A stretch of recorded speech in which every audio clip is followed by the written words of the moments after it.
আজকে আমি মজার খুব প্রিয় একটা খাবার পুডিং। এটা সবাই ছোট বড় সবাই পছন্দ করে। আর এটা বানাতে গেলে অনেক সময় দেখা যায় যে জমছে না ভালোভাবে বা জমলেও ভেঙে যাচ্ছে। আমি একটা পারফেক্ট রেসিপি দেখার চেষ্টা করব। চলুন তাহলে রেসিপিতে। আসসালামু আলাইকুম। হ্যালো ভিউয়ার্স, আমি এখানে ৪ টি ডিম নিয়েছি। প্রথমে একটি হ্যান্ড হুইসের মাধ্যমে আমি এটাকে কিছুটা মেল্ট করে নিব।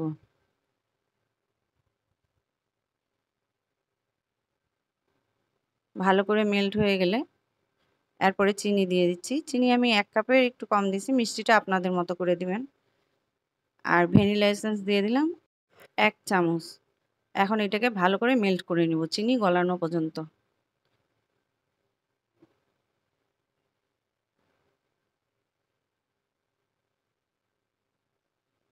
চিনি গলে এলে আমার চিনিটা গলা হয়ে গেছে। এখন আমি এখানে দুধ দিয়ে দিব। দেখতেই পাচ্ছেন ১ মগের মতো দুধ দিয়ে দিয়েছি। আমি ১ কেজি দুধকে হাফ করে নিয়েছি। নিয়ে এখন আবার ভালো করে মেল্ট করে নিচ্ছি। মেল্ট হয়ে গেছে। আর আমি এখানে একটা কেকের মোল্ড নিয়েছি। এটা ৬ ইঞ্চি। এখানে দিয়ে করব। আর একটা স্টাইনারে ছেঁকে নিতে হবে। ছেঁকে নিলে পুডিংটা অনেক স্মুথ হয়। আর এই যে দেখতেই পাচ্ছেন স্টাইনারের মধ্যে কত দুধের সর-টর আছে।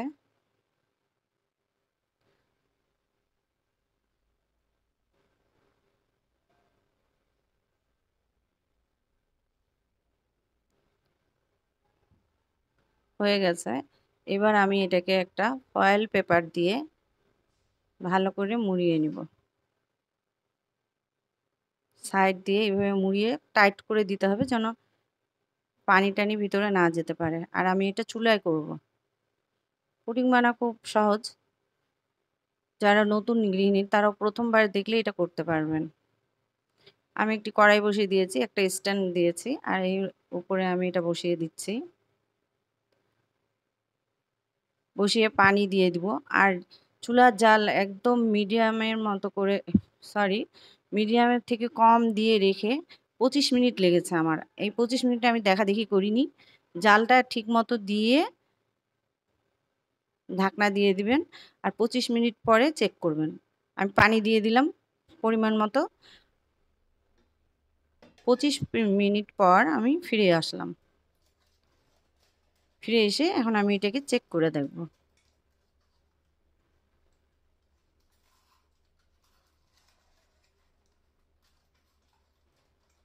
একটু গরম, সাবধানেই তুলতে হচ্ছে। আর এই কাজটা সাবধানে করতে হবে। আমি টুথপিকের মাধ্যমে এই যে পুরাটাই ঢুকিয়ে দিয়েছি। আর এই যে শুকনা বের হয়ে এসেছে। তার মানে আমার এটা হয়ে গেছে। এখন আমি এটাকে ঠান্ডা করতে দিব, একটু নরমালে আনতে দিব। আর এর মধ্যে একটা জেলি তৈরি করে নিব। দিয়ে দিলাম ১ কাপ পানি। আর হাফ কাপের অল্প চিনি দিয়ে দিয়েছি। অল্প কম হাফ কাপ দিয়ে দিলাম। দিয়ে ভালো করে নেড়ে দিচ্ছি। আর আগার দিয়ে আমি এটা করব। আগার ১ টেবিল চামচ নিয়ে নিলাম। নিয়ে এটাকে ভালো করে মেল্ট করতে হবে। নেড়ে এখন আমি কালার দিয়ে দিচ্ছি। এটা কেকের কালার। স্ট্রবেরি কালারটা ব্যবহার করেছি, লাল।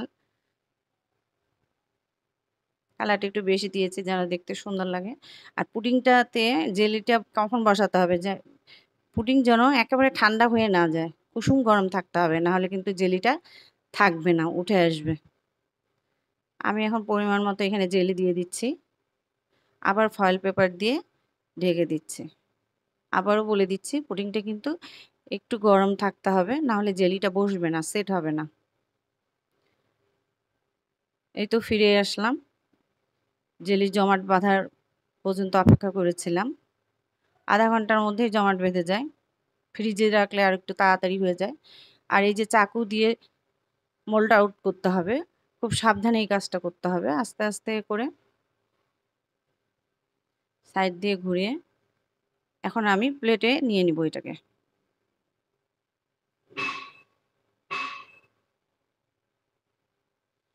সাবধানে উঠাতে হবে।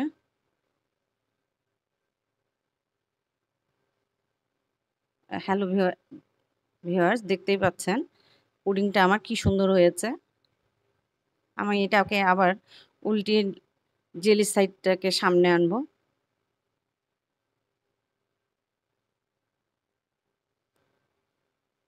এটাও সাবধানে করতে হবে। এই যে দেখতেই পাচ্ছেন কত সুন্দর হয়েছে। আর লাল কালারে পুডিংটা দেখতে যা সুন্দর হয়েছে, আশা করছি আপনারা করে দেখবেন। আমি এখন পিস পিস করে কেটে নিচ্ছি। আর খেতেও অনেক স্বাদ হয়েছিল। আর তৈরি করা একদম ইজি।